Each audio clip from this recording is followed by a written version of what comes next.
Cool. Observation 1 is the resolution analysis. Subpoint A is the resolution. The International Criminal Court should open independent prosecutorial investigation of Kim Jong-un for the crimes against humanity. B is the criterion you should evaluate the benefits of collaboration and consequences as a policymaker.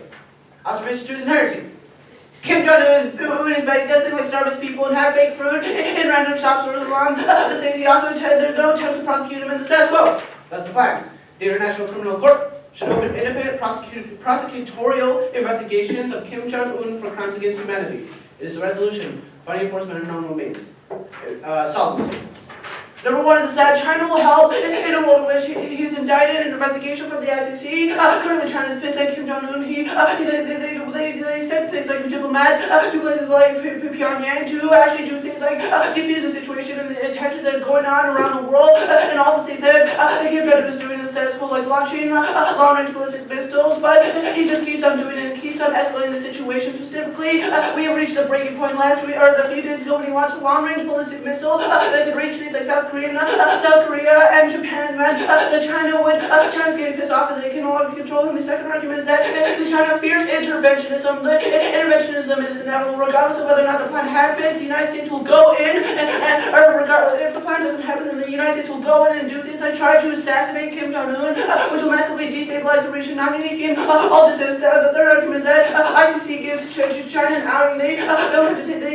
They're able to take responsibility and be seen as a lighter light and take away the blame that is falling on them. It says things like Kim Jong-un. The final argument is it boosts creds, even if they do not help, because the scene and the ICC changing the past injustices that have happened to actually do things like indict dictators around the world. Advantage 1 is Kim Jong-un is bad.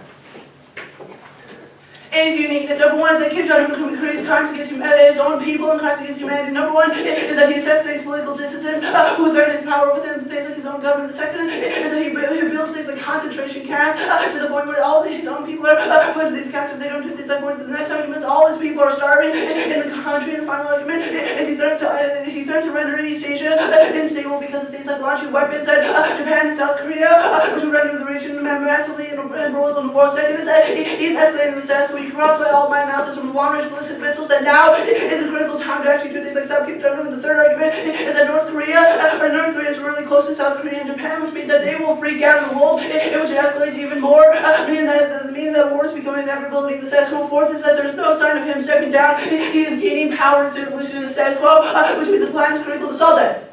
Here are the impacts. Genocide is problematic insofar as that it kills more people in poverty around the world. Structural violence should be preferable because it's a proximal impact that ways ethical policymakers can create things like pragmatic policy actions to actually solve. The second argument is that it's critical to solve things like flashpoint violence because when your populace becomes disposable, that is at the point at which we can do things like rage wars. The third argument is that it will destabilize the region of the status quo in a world in which Kim Jong-un is able to launch things like nuclear weapons, launch weapons in places like South Korea and Japan. It causes them to actually go in, and because of our security agreements, the U.S. also has to go in and fight these wars. Along with that, the U.S. will go in inevitably because we perceive North Korea as a security threat, which means the plan is critical to actually defuse the situation. That leads to a great power war, where we have the United States and China attacking each other because China also has security guarantees for things like North Korea. Meaning that war becomes inevitable. We launch nuclear weapons at each other and kill everybody on Earth because justice is bomb the sun and prevent agriculture. See solvency.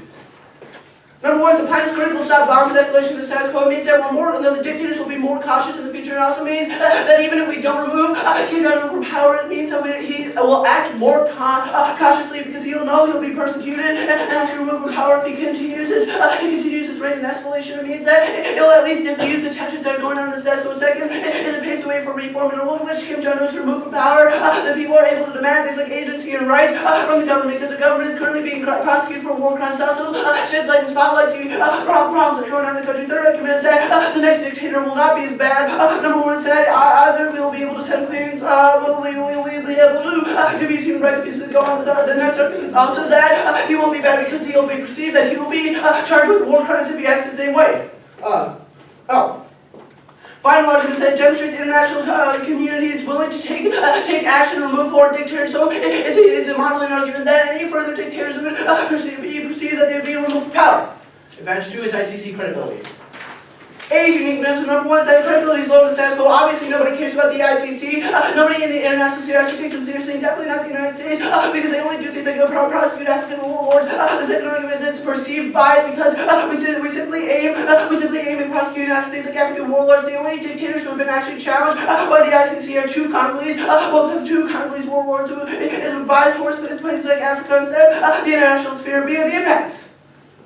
Number one is that critical is critical to solve genocide. 3 reasons. Number one is it is able to deter it because people will be perceived that they're challenged and arrested. The second argument is it's critical to the perceived costs are too large for dictators to actually continue doing the problematic things they do. And third is norm building to the point where it creates things like communities and diplomatic negotiations to be able to solve for genocide and the status quo of that. And the next argument is that's critical to solve things like genocide. You can cross-play my analysis for the first for why genocide is back. The third argument solves international conflict around the world, creates norm building to the point where we can diffuse tensions. Also, it acts as a conflict mediator, so that it can act as a diplomatic community to resolve conflict. The final argument is that costs of aggression are too high to the point where we're actually willing to prosecute things like war crimes. No nation would be willing to engage in that force. The fourth argument that results in extinction because we're able to solve things like great power war. You can cross by my analysis for why great power war would be problematic. See, solvency.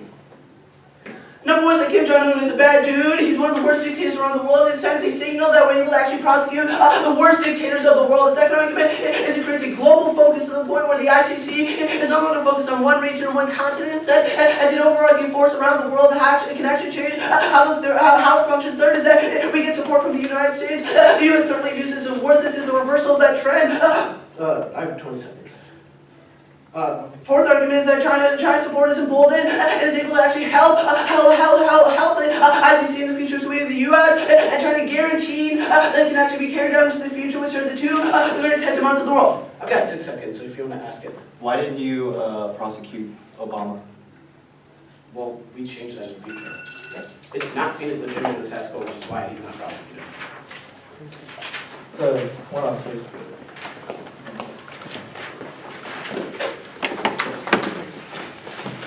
And you probably want a new sheet on top of the page for one off, new sheet paper on case straight. Sam, is it one? Yeah, Thank you. it is a criticism. Perfect, that's all I need. Now, for like the new sheet of paper, or for kids, do you want like new sheet of paper advantages, or like new sheet of paper solvency, Kim Jong-un, and ICC, or what? Yeah, the new sheet of paper, then the entirety of the affirmative. Okay. Solvency background and the advantages. Yeah. I'm getting all of it.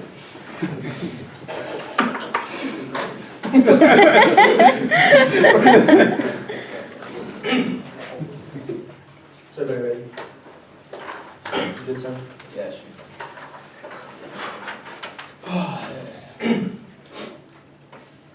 First one, the criticism makes one experiment. One is the role of the ballots to interrogate neoliberal power structures. The role of the ballots to interrogate neoliberal power structures. The second argument is that power structures are inherently bad because of the win-loss dichotomy. The role of the critic, how the topic functions, out-round seating, and awards this make questioning of this base ultimately desirable and a prior question. The third argument is going to be the relations of power. They determine all facets of life in order our everydayness, from how the global economy distributes resources to who is and who is not able to occupy certain spaces occupy certain spaces. The fourth argument is that the outcome is ultimately illusory. And that the first argument is going to be that the planet hasn't been enacted. You have all been critics several hundred times. I'm assuring that there's not been any single thing that you've enacted that has actually gone through an indication that there's nothing that happens about it when you pass the plan. But additionally, the second argument is going to be that fiat is ultimately used by neoliberal institutions in order to be able to become obstacles like the IMF structural adjustments, whereby we can just wave our magic wand at fiat as the United States federal government because of the Washington Consensus, and just ultimately change the terms and agreements that countries have to go through in order to get the IMF structural adjustment loans. You can go to the links now. The first argument is going to be prosecution. The 1AC's use of normative legal structure in order to prosecute Kim Jong-un relies on Western legal institutions of fantasy and objectivity. These presumptions give carte blanche to the West in order to be able to define the global standards of governance and what is not good or bad behavior. The two arguments is going to be the ICC. That discourse is a neo-colonial extension of Western legal practices. The ability to place blame and be able to indict global leaders through the Western human rights framework establishes Eurocentric standards against which international institutions measure credibility by ensuring the exclusion of non-European cultures from the political agency. The third argument is going to be the neoliberalism that the affirmative seeks to destabilize a nation in order to be able to cause regime change. This is a classic tactic of colonial power structures in order to be able to export legal and economic practices to and from different countries. Then that brings us to the impact scenarios. The first is going to be that in systems of neoliberal capitalism, there's absolutely no value to life because you're only valued for the profit and the productivity that you contribute to the system, which ultimately leads to a form of instrumentality whereby you are a tool and you can be thrown away when you don't have the utility. But this is unique in systems of neoliberalism because it posits other places it's right for expansion and consumption, which ultimately means that those geographic places don't necessarily have value to the systems of neoliberal. But that brings us to the second impact module. That is going to be two impacts. The first is going to be that of environmental destruction. That environmental destruction is inevitable under systems of neoliberal capital because it always posits as the environment is a standing reserve that is necessary for growth and expansion, which means that we just destroy the environment through things like mountaintop removal, mining, as well as deforestation, which means that we just commodify the planet, which results in mass death in the biosphere, collapse of the biosphere that leads to planetary extinction for all species. The next impact is going to be the resource wars that neoliberal capitalism constantly means that we constantly expand, which means that there's not going to be enough resources to be able to go around, but that's also helping states are pitted against each other because we also constantly have to expand, and when we reach each other, that's ultimately going to lead to conflicts and things like global nuclear war, whereby we have to use cavalry strikes in order to be able to acquire the resources to go to the old. Vote negative to reject the expansion of the Western construction of the rule of law. Vote negative to reject the expansion of the Western construction of the rule of law. You can get the text, homeboy? Yes. Unconditional? Right. Yeah, we're UTT. The first argument is going to be that the clear rejection of the rule of law, of Western rule of law, is ultimately critical to solve back for unchecked neoliberalism. Constructing countries as being lawless has always been a prior question to be able to infiltrate them neoliberally. The first argument is going to be that whenever we did this to Chile, we overthrew Salvador Allende in 1972, and that is when we went in and instituted neoliberalism at the helm of Milton Friedman. The second argument is going to be that we overthrew the democratically elected in favor of Humberto Branco in Brazil, which allowed us to be able to neoliberalize the country. But additionally, the third and most contemporary is going to be that of Iraq, that we necessarily posit them being outside the sphere of the neoliberal, and that we have to be able to go in and give them our freedoms because that's what they desire so much. That is neoliberal expansion. The next argument is going to be the ultimate makes it impossible to be able to export the legal norms of entering countries as inferior, which is ultimately the prior question, invasion. The second argument is going to be that we're able to solve for 100% of the affirmative because the ways in which the other world, i.e. the Orient, and the other necessarily constructed is being different, and is because of neoliberalism, because they're not necessarily seen as being valuable within the system, within the global system of capital. And the next argument is going to be the no permutation. The first is going to be that we have a unique methodology, which means that you can sever the methodology of the affirmative, but additionally, the next argument is going to be that of co-option, that whenever you try to use the status method of the affirmative and then the methodology of the criticism, that it would just ultimately be co-opted because the state would attempt to insulate itself. You've already got your question, Bobby. The state would ultimately attempt to insulate itself and protect the parts of neoliberal capital that they like. And actually, you didn't get a question you asked for the status. What's good? If the permutation is co-opted because of state structures, why is the alternative not co-opted by these state structures that you have talked about that are so overarching? Because the alternative isn't engaging with a political system that is inertial in that way. See the word refuse. The next argument is going to be that there's a disadvantage to the permutation, which is that of governmentality, whereby when you create a filter through which all knowledge must flow, this prevents us from being able to question the state of locks in normative knowledge production, which would lead to things like genocide. Go to the F, the block. The first is going to be the ICC credibility is ultimately totally low, and you're not going to be able to solve back for this. The U.S. is not a member state, and China and India, China, you specifically cite them in the solvency mechanism, have not acceded to the specific statute, and they specifically say that it's a waste of time. This means that you should be skeptical as an adjudicator of their solvency mechanism because China specifically said that they don't want to take part in it because they think that it's against state interest. The little one under this is that it's against state interest because of war crimes. It's just a way for the larger countries, the great powers, to be able to own the smaller countries, and if they were to accede to it, then they can necessarily be culpable under international law. The next argument is going to be that of no enforcement, that there's after that they would necessarily we would indicate that there's no propensity that Kim Jong-un would necessarily go to trial, and even if he did, that he would be declared innocent because that would have the Omar al-Bashir, even though there was overwhelming evidence, they said it was dismissed on a lack of evidence. But additionally, the next argument is that credibility is terminally low, and you're not going to be able to solve back for this because they won't go after Assad within the status quo. He's the big fish, and it is just they're just pushing the problem. They're just trying to attempt to maintain to get a little bit of credibility by getting Kim Jong-un, but they won't have any because Assad's going to remain in power. But additionally, the next argument is going to be the term that increasing credibility would be bad because we've already made arguments as to why they're a neo-colonial, neoliberal institution, and they have a history of only going after European leaders. You make these arguments for us, Bobby, on the second advantage, where you said that they only go after African leaders. This is the status quo. This is the way in which they function. That is because of neoliberalism, because we see Africa as something that is ripe for expansion, so we always try to do regime change because it is the continent with the most mineral wealth and the most natural resource wealth, which is an indication that we will always attempt to call the country. But additionally, the next argument is that this is also laughable because Africa views it as a political dance. This is what they view it as political. Quote, the Uganda president said that it's a dance to the tune of the Western states. That just proves the way in which the that just proves the ways in which the author necessarily views the way in which neoliberalism structures everything, an indication that it should probably be your prior question as an adjudicator. But additionally, the next argument is going to be a turn that Kim Jong-un getting out of power will ultimately be worse, because he would lead to a right-wing takeover. The ace of point is going to be that he's barely holding the generals back. And check out, he actually had to give them a couple of special advised positions in order to be able to stave them off after his father died. But additionally, the second argument is that the North Korea is the military crown, it's the crown jewel of the country, and the people have always been taught to be able to side with the military ever since the Korean conflict 55 years ago. A longer time than that, but I'm bad on math. The next argument is going to be that the military generals will take over because Kim Jong-un will ultimately look weak and they would force him out of power, or even if you do win the argument that you were able to extradite him, that would be problematic because they would ultimately lead to more aggression. They're already pushing him to do a first strike on South Korea in the status quo. That would ultimately happen. That causes the draw that you're talking about. And the second impact of that is even if they were to be toppled, that they would ultimately sell their nuclear weapons to non-state actors because they would believe that the West is ultimately coming in to try to invade them or colonize them, and they would sell those. That would lead to never-ending nuclear war because they would detonate one bomb and there would be a finger-pointing effect where Russia and China, the United States would point fingers at each other and say that y'all were responsible and that would lead to nuclear war. The only thing I need on solvency is that China will help, they'll be pissed. You should be very skeptical of solvency. China specifically says that they don't want to be involved with the SEC. Evangeline? You say that the regions will ultimately be destabilized. That is inevitable because of the way in which neoliberalism attempts to topple these regime forces so that we can ultimately go in and get access to the South China Sea resources. But this is the next argument. You say that he builds these people, that he's a threat. Our argumentation is that these people, this country is framed as a threat because they're outside the systems of neoliberalism, which allows us to be able to isolate them, which is why we're punishing them through economic sanctions. You are not communist, you are not capitalist enough. We have to punish you with sanctions, yeah? That's why it's okay for Obama to launch drone strikes against innocent populations. Yeah, that's why it's okay for Obama to be able to launch drone strikes against innocent populations of the double tap. You can go to the second advantage. You're not able to solve for genocide because you would lead to a settler colonial attitude whereby we delineate between genocide and normal acts of violence. That is what allows for interventionist attitudes.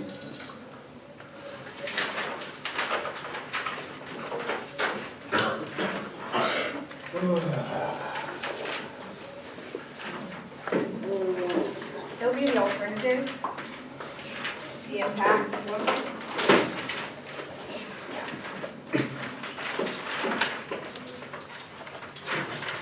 The alternative, the impact, the maybe that she did there, Bobby.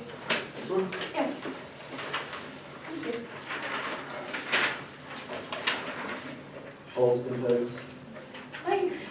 Rainer, your new dump page, our solvency, advantage 1, advantage 2.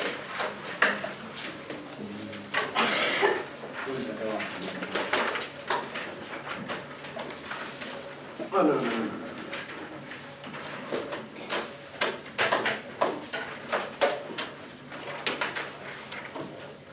You good? Okay. My voice is weird, so just anyone can yell clear. Say something, I think, yeah, we're good. Everyone, all right. The first argument on the alternative is permutation to both. The first argument is going to be net benefit. Go to their permutation argument. This is a different methodology, which means that you can't net benefit is you can combine multiple ideologies. Second argument is juxtaposition. Even if the plan is a bad idea, juxtaposing as an example of the criticism is best for solvency because people are be able to understand the way in which we would operate in a policy setting, which is better for individuals to be able to engage in the process. The next argument is co-option. You conceded that the state powers over arcing the status quo, which means there's only a risk that the alternative gets co-opted, or it's done by the permutation get co-opted, or the alternative which means used better just for the affirmative. Next thing we decide to the alternative. The first is that the alternative has a flaw. You said to reject the expansionism, but that means that the Western rule of law would still exist, which means that you don't prefer the alternative, you prefer whereas the permutation solves expansion because you can see that the US is going in right now, and China, which means there's only a risk that we stop the expansion status quo. The next argument is that you lead to transition wars, trying to get every leader of the entire world to operate under your decision calculus with things like transition wars because there'd be no ability for them to be able to change all of their ethnic populations and status quo. It's also true in the world in which we argue that this would collapse into just neoliberalism and capitalism, which would also lead to things like such as transition wars because it means that individual countries are able to operate in the system they've operated in status quo. The next is no solvency. The next argument is that we are arguing that you would continue to let genocide happen on the basis of status quo, conceding that the US and China are already going in right now, means that even if you go for the alternative, you can see that genocide will continue to happen in the future. The next argument is that Kim Jong I don't know what this. I don't know what this is. That's fine. The next argument is you don't solve anything. You say that the alternative solves the you don't solve any part of the affirmative. You don't solve any part of the affirmative. You are not a restructuring of Kim Jong-un's decision calculus or the way in which he operates in the world. You would not be able to remove him from power. In fact, you would probably just increase his legitimacy because he's not viewed as Western, which indicates that he would be able to continue to serve all his population. Anything else? Yeah, nice. The next argument is that the alternative is a form of nihilism, rejecting the rule of law to do nothing. In place of A is a form of nihilism. We say that nihilism is that because it reduces all ethical calculation to those that don't matter anymore. It's for things like genocide to exist in the first place. All of your colonialism arguments are not true. It's simply a matter of refusal to engage in the system, which we say is a worse for method to be able to engage. Worse method than the impacts. The first argument is there's no value in life. You saying that there's no value in life is already inscribed the lack of value into the individuals. We say that life always has value. You saying that it doesn't. In impact terms, that also we say extinction outweighs saying that no value in life exists. You have to be alive to be able to determine your value in life in the first place, which means you prefer the extinction and genocide that the 1AC attempts to solve for. Also, we say that you don't solve for any of our extinction principles that are predicated on being able to remove contaminants. The second argument is you don't solve for the environment. We say that the ICC solves for the environment. First of all, it's able to set a precedent for regulation. These are all of our spotlighting arguments, which means that it's an international coalition being able to combat against the next argument. As you can see, that we prevent massive nuclear war would devastate the environment faster than the 20,000-year time frame that it would take to destroy the environment. It's natural because of things like quote-unquote neoliberalism. We say that's true for a couple of reasons. The first, that even a minor nuclear detonation would kill millions of people, but also destroy all of the trees and everything that exists around us. But second of all, even a nuclear bomb going off, you've already conceived the you can see the analysis that would increase the frenzy for more nuclear weapons to go on. We say nuclear winter would also destroy the environment, and be even worse because also receiving reserve arguments don't matter. The argument is things like neoliberalism, capitalism solve for the environment because they promote things such as regulations, but also remove things such as alternative technology, which is a better form of solving for the environment. Everything is finite in the status quo, which indicates that we have to move to alternative things. The next is resource wars. We see that we solve for resource wars. We can see that the resource wars are only a function of people not being able to get things like basic food in the status quo, which is the reason as to why we're going to be able to solve that impact. Also, we see ICC credibility solves for resource wars. They're able to go in and feed people. They're able to go in and pressure NGOs to be able to help them. Next we'll read more impact is the rule of Western law is good for a couple of reasons. It's good for a couple of reasons. I think my paper is there. It's fine. I know you're good. The rule of Western law is good for a couple of reasons. The first, that we say it is important to be able to have the ICC set precedents because even because we say that countries that are still developing their government be able to follow this as a good form of law, which is a better indication. We say that stops such massive instability when a country is forming or when a country is having after a power vacuum. We say you've already conceded that a power vacuum is only a risk of the status quo, which means if we don't resolve that, anything else? No, it's cool. Actually, could you make the status quo getting better argument? The status quo what? Getting better. Oh, yeah. But the next argument is that you were just wrong about the way in which neoliberalism structures the status quo. We say the status quo is inherently getting better. People are able to. We say there's less people in poverty now. There's less people in poverty now. The conditions have changed so that more people are able to eat in the status quo. But also we just say that the status quo isn't as terrible as you think it sounds. Neoliberalism is kind of cool. Wings. Cool, we engage in normal legal struggles. All of our impact terms answer this, not to define global standards, but rather we say that global standards are good because it would help individual countries be able to look to a good standard. If the global standard is that the ICC allows genocide, that is a terrible global standard to model off of. The status quo is worse than this link argument. You say, I have to answer all of these. I don't care about the rest of them. Do you want me to answer the rest of them? No, it's fine, yeah. Framework. First, it's a counter-interpretation. You should evaluate around via consequentialism. That's the consequence of the plan. The impacts of the criticism. We have a couple of net benefits. First, that would be able to evaluate policy. This is important because then it would lead things like mouse rate leap, in which we just simply shifted an entire economy, killed 40,000 people in the interim. You have to evaluate the consequences. First of all, so we say that you say the question is space is bad. We say the question the status quo. That is an important thing to be able to realize. But also, if you have to lose cool, you acknowledge that policy. Your alternative engages at least some degree. If you have to imagine a world without Western rule of law, the second argument is if you have to it's just a way to be able to discuss justification of the plan. We still are able to operate under that framework. Do you want anything else there? Yeah, that's good. Presentation. Cool. F.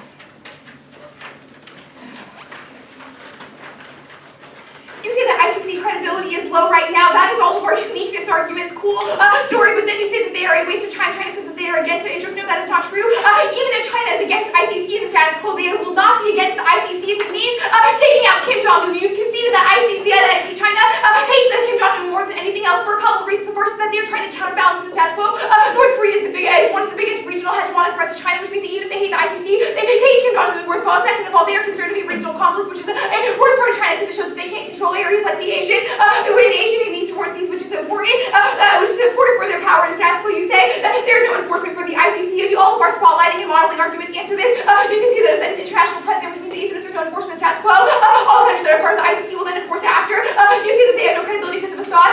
We say that the 1AC was taking some stance on that. We'd be able to solve for Assad in the future because of all of our precedent arguments. We say taking Kim Jong-un is the number one.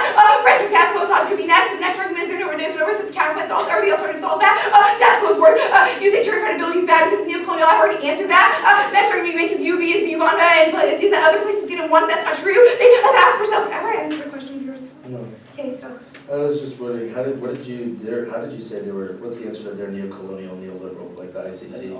That's all of our impact turns. It's good even if they are neocolonial, neoliberal. The next argument you make is that you say that Kim Jong-un leaving is worse because it will be cited by the military. No, you will extend our solvency. Arguments on advantage one that indicates it would not be a dictator, but rather it be a mass of the people. But second of all, even if it was a military leader, it wouldn't be worse as Kim Jong-un because he's had the legacy of his predecessors to be able to garner him the power to be able to starve his people and live on 500 calories a day. You see the extraditing means that they draw. That's not true. You can see the extraditing, or you can see that draw is status quo. There's no risk that they extradite in the future because there is a court to prosecute them now. You seem to be skeptical of China. I've already answered this argument. We are just simply right about that. You are so wrong. On advantage when you say instability is inevitable under you say instability is inevitable under neoliberalism. No, instability is inevitable in the status quo. There's only a risk of neoliberalism solves that. There's also only a risk of the alternative causing a transition war because there's no understanding of what the world looks like after the Western rule of law. Those are all arguments about why those will lead to a worse form of genocide because we wouldn't be able to intervene in those instances. You say that we're not capitalist and that Barack Obama still is able to engage through drone strikes. You conceded our people will comply after arguments. These are all of our ethical calculation arguments, but also the spotlighting, which indicates we'd be able to solve back for people like Barack Obama because we're taking out a worse dictator advantage too. You say we're settler colonialists. I think we've already answered that argument in the criticism, but even if we are, we concede that we stop genocide, which is not a form of settler colonialism, and also you prefer extinction. Overview. All framework. Links impact. Case debate. In order of this new sheet learning and case learning. Could you start from the alternative? Yeah. All Yeah. framework. Okay. Links. Okay. Impact. New case sheet. New case sheet? The sheet that was on. Yeah, new case. Solvency. KG. Okay, sorry, one more time. All frameworks, links, index. Case done. Act and order. All right.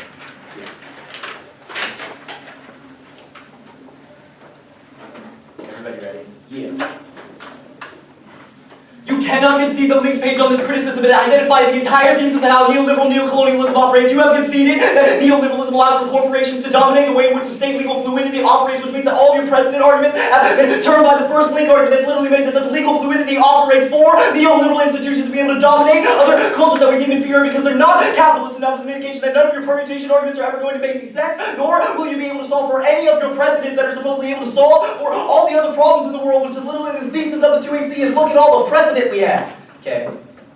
First argument you made, the permutation you both you conceded the governmentality descendants in the one incident indicates that you will always filter up knowledge to the government by identifying that you have to be able to start with the state in order to have politics. That means the legal normativity is always the basis of politics, which makes it impossible for us to have any kind of micro-political revolution. It means that resistance from below is ultimately impossible and glorifies the way in which legal normativity operates. You say that if it is that you combine multiple ideologies, you don't have a reason why your ideology is good. It's an indication that neoliberalism is ultimately bad. You can't combine it. The alternative is to reject the rest of the extraction of rule of law. The next argument you say juxtaposition is good. The first argument juxtaposition is bad because it allows you to be able to make incidents like tiny little narrow ways in which neoliberalism helped the United States, but then ignore the way in which the rest of the world has operated. If you were actually juxtapose neoliberalism and neocolonialism, we would only ever vote negative. The next argument is we also don't need the permutation out juxtaposition because that's the one in see criticism of the absence of comparison of the two is an indication that a juxtaposition is totally not unique, not a unique evidence of the permutation. Next, you say co-optation will happen as our alternative. Literally no warrant as to why they would co-opt your rejection of the Western construction of rule of law. The reason why you get co-opted is because you operate within the state in order to engage the kind of political system that is ultimately fluid and attempts to adjust things like the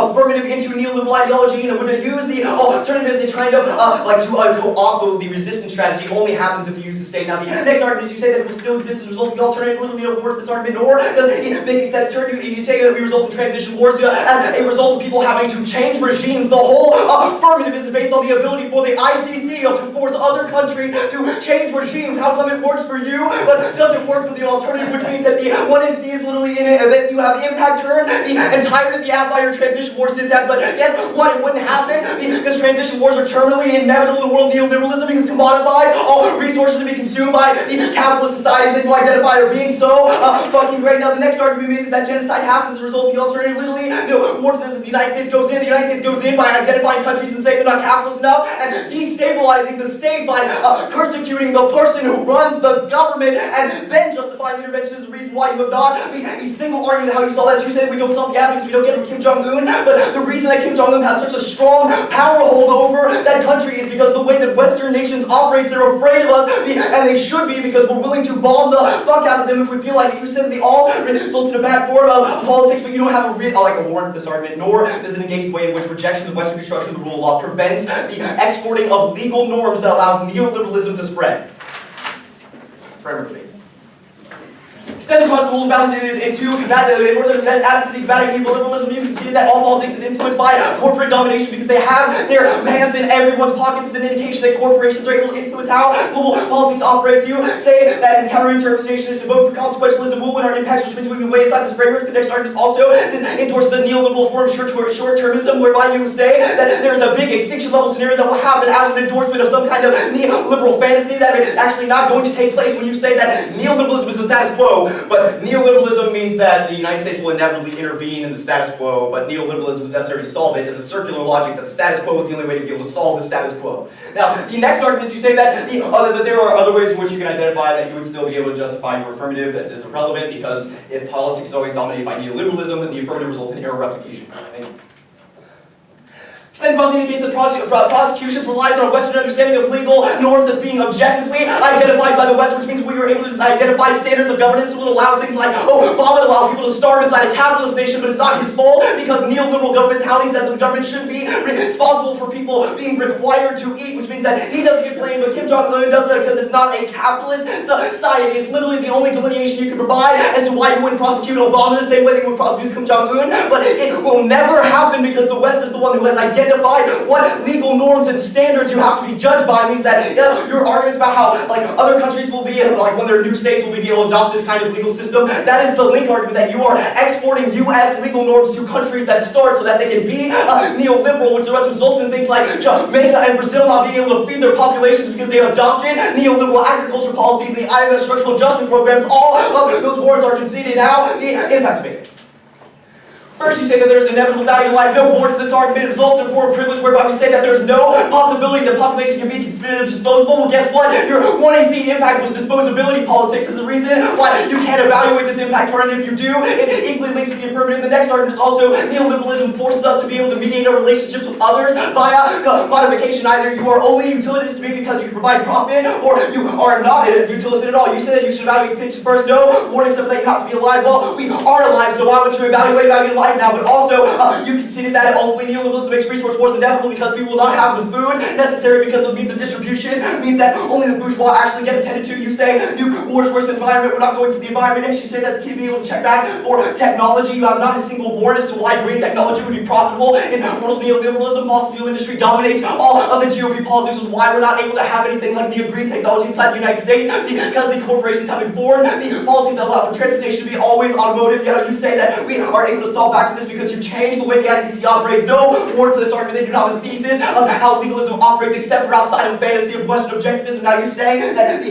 further is able to be able to solve back for government development, but you don't understand the government develops in a neoliberal way, which means they always get oppressed by big developed states like the United States that subsidize their agriculture so that other industries can't compete with them. Now the next argument is you say that the results of power vacuum in the status quo, that's probably a result of neoliberalism, which is an indication that the status quo is bad. You also say the status quo is better right after that because there will be less people who are life is getting better. This is just an assertion in the 2AC with no warrants. Life has not gotten better since 2008. Poverty has gotten worse inside the United States because when the economy goes down, the bourgeois are the ones who profit off of it. Could you answer the cap cells resource wars, ICC cred cells resource wars? ICC cred solves. That's on the ICC cred solves resource wars argument. First, neoliberalism makes it inevitable. Two, the link turn is that Western legal studies always rely on this fantasy of objectivity that doesn't exist. That precedent never actually gets applied because other states are capitalists, and they get privileges from it. Case number.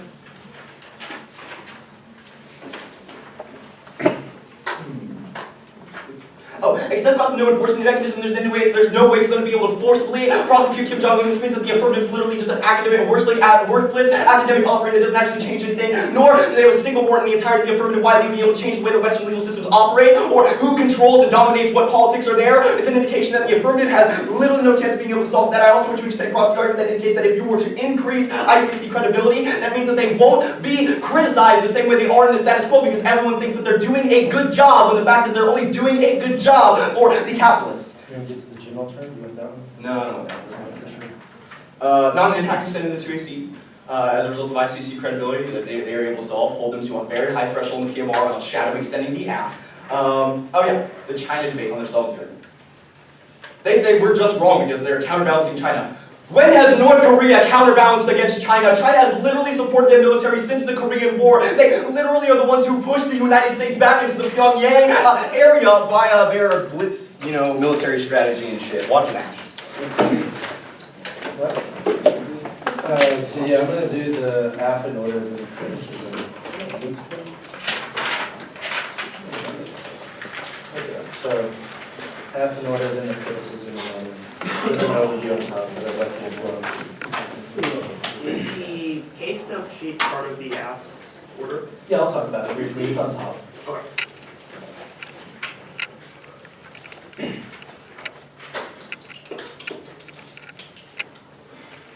Is everybody ready? The fact that every facet of offense that the PMR could go for is captured by the negative because neoliberalism is the controlling question in today's debate is going to be the reason why you vote for UT Tyler CH.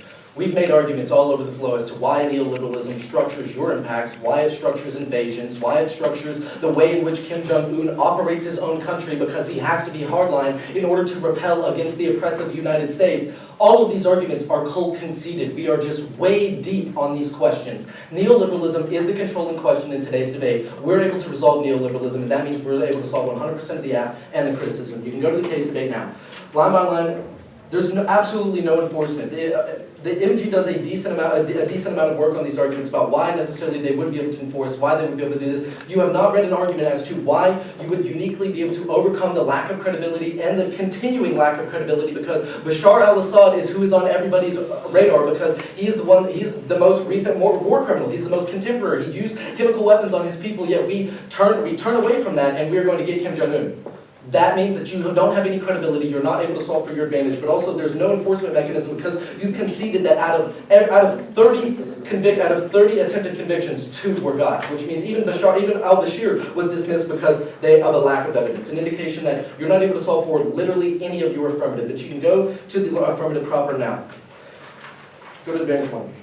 Genocide is inevitable in the war of the status quo because the transition war arguments, the length of litigation that Sam is making on why transition wars are inevitable in the status quo, because we will constantly topple governments in order to be able to go in and be able to exploit and extract their country, means that transition wars and genocide is inevitable in the status quo. It is inevitable in the war of the affirmative because you begin from a Western neoliberal understanding. Because you don't ever question this, that means that you will continue to export these legal norms. You're trying to link-turn this criticism, they're trying to impact-turn the criticism. You're trying to impact-turn the criticism and saying that controlling other countries through the use of U.S. legal norms is ultimately good, even though you've conceded arguments that say that leads to genocide. That means you're not going to get any offense on your terms. You can also, that's it. You said that they demand more rights, but their rights are only in context of the neoliberal. There's literally no offense you're going to be able to garner off of the first advantage. What's good? Yeah, and the argument that they would be able to get the population of North Korea to demand rights as an appeal to a Western legal system, that's just a lie. Yeah, the fact that they would necessarily have to demand their own rights as an appeal to a Western legal system and is completely a lie. On the credibility, I think we're winning large portions of why they're not necessarily going to be credible and why if you were to actually give them credibility, it's so low in the quo.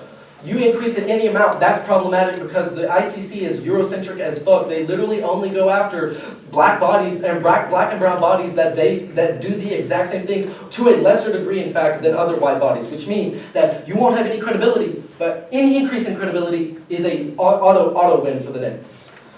Okay, go. So, consequentialism isn't good, that the role of the vows to interrogate neoliberal power structures. We have 2 arguments under this. There's no great contextualization by the EMG, which means that you're going to view the round through the lens of which team best interrogates neoliberal power structures. That means we're just ahead. They've also conceded why fiat is necessarily a tool of neoliberal institutions. This is going to become pretty apparent on the impacts page. You can go to the links page now. What? Also, identifying the status quo as the solution. The status quo means we can't evaluate consequences. Yeah, saying that the status quo is the solution to the status quo means that we can't evaluate consequences. On the links page. Your concession of the links means that all of your permutation and your net benefits are problematic because we necessarily say this gives the West carte blanche to determine the global standards of governance and behavior. That's a problem because then we could do things like Iraq, we could do things like Chile, we could do things like Brazil. That's a problem. This frames the entirety of the impact debate because they don't have any value, these individuals don't have value to life, and we're also going hard for resource wars, which you cold concede. Resource wars happen. This happens much faster because of the way the interstate violence and the fact that capitalism can't solve for consuming too much.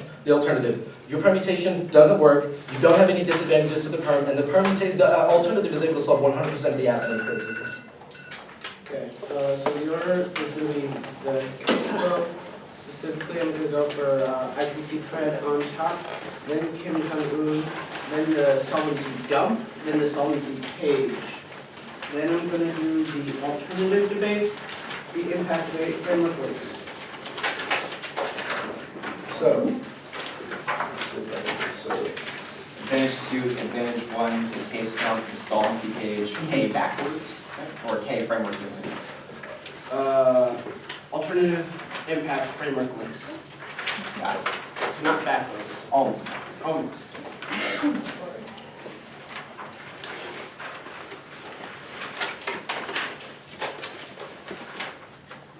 are you good? Oh, is everybody ready? Cool. This debate comes down to a fundamental uniqueness question. All the reasons why the ICC is screwed up in the status quo, the alternative does not change any of that. Instead, you can see what I see is critical to read structure how the ICC functions by actually removing the biases that occur in places like ICC monitoring to the status quo, which means that we're critical internally to actually changing how the status quo functions and resolving the violence of the status quo. The second argument that we're going to win is that only voting app solves for things like the East Asian instability and then resulting in extinction. Regardless of voting negative or affirmative, regardless of voting negative, the U.S. will still go in and still enforce neoliberal policy by doing things like trying to kill Kim Jong-un, meaning that its ability occurs only the what he sees targeting people like Kim Jong-un through the ICC is able to solve that and prevent for extinction from occurring, which outweighs the entirety of the negative critique and turns all their arguments now. All their ICC bad arguments are descriptive of the status quo. The alternative does not change any of that. There's only a risk that the affirmative does, which means it's try or die. Case page. The what he sees is critical to do things like build norms, which prevent regional conflicts from spilling over their borders and going global. Specifically, they can see that great power war is the outcome of things in a world in which we are not able to have things like community norms, not have the diplomatic actions that the ICC provides. If the conflict becomes inevitable, the ICC is able to mediate that conflict and prevent that regional conflict going to extinction. Even if they win all the regional conflict arguments, we still prevent extinction, which outweighs all the war impacts. They say we said colonialism, but that's the status quo. Kim Jong-un. The 1C finally does nothing about genocide. I'll do more of that on the alternative page, but the 1C is critical to do things like stop Kim Jong-un from killing his own people. They can see that China is getting increasingly pissed off at Kim Jong-un in the status quo because of doing things like launching ballistic missiles in the status quo, which is the reason why they help, because you don't want to be seen as responsible if Kim Jong-un launches a nuclear weapon against South Korea, which means the 1C is critical to solve. Only we are the people who are able to solve for things like the ICC. The ICC disproportionately choosing certain countries, which means it's try or die. Let's go to the case dump.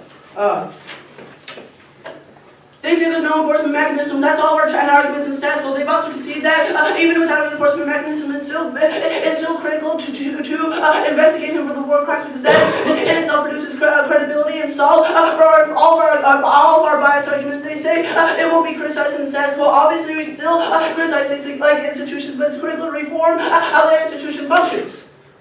Solvency. Argument is not that North Korea is counterbalancing China, but that North Korea is counterbalancing things like South Korea and Japan in the status quo, which is the reason why they launched nuclear weapons. The U.S. is the one who's counterbalancing like North Korea in the status quo, which is what leads to violence, not that North Korea is counterbalancing China. Rule of law. 3 arguments I'm going to go for here. First is a co-option argument, mishandle, coming out of the block specifically. If all their arguments about how overreaching systems of neoliberalism are and how overreaching systems of neocolonialism are, by their quote that it has all the hands in the pockets of every single person. That is the reason why the alternative gets co-opted or doesn't do anything. They've also conceded all of our nihilism arguments that the alternative never actually does anything or rejects the system, which means all their impacts become inevitable. It's preferable to vote affirmative now. The transition wars argument is not about transition wars like in North Korea, but in a world world in which they're actually able to escape neoliberalism. We don't have the community norms that can actually solve for things like violence. All the violence becomes inevitable in a world in which we don't have the systems of neoliberalism. Also leads to power vacuums, which is another continued impact turn to things like the alternative, because it leads to power vacuums in the world in which the U.S. is no longer promoting things like the ICC. It leads to power vacuums countries like China and Russia, which will inevitably grab the alternative, can never affect those. They reject the expansion, but the status quo will still be Western. They reject the expansion, but the status quo will still be the Western rule of law. Now the other argument we're going to go for is that we're not governmentality, but we're bottom-up restructuring of how things like the ICC functions. Impacts. Community norms just do that. They keep regional conflicts regional, which means that we're able to solve for things like genocide because we prevent it from someone outside the borders. Now the world is getting better.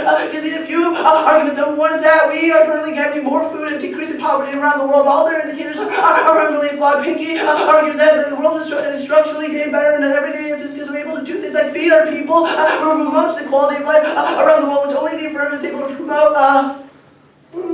Extinction outweighs valid life specifically. All bodies will be rendered disposable in a world in which we have things like nuclear war, because those at the bottom of the social ladder are those who go first. Only the affirmative is able to resolve that framework. Short-term is obviously not true. We're more long-term. You can cross-apply Ariel's analysis about how they're basically mouse. We look on the long-term how impacts function. Links. We've impacted the entire university. We are critical to solve the violence that goes on an everyday basis while avoiding the extinction impacts when they see is identified.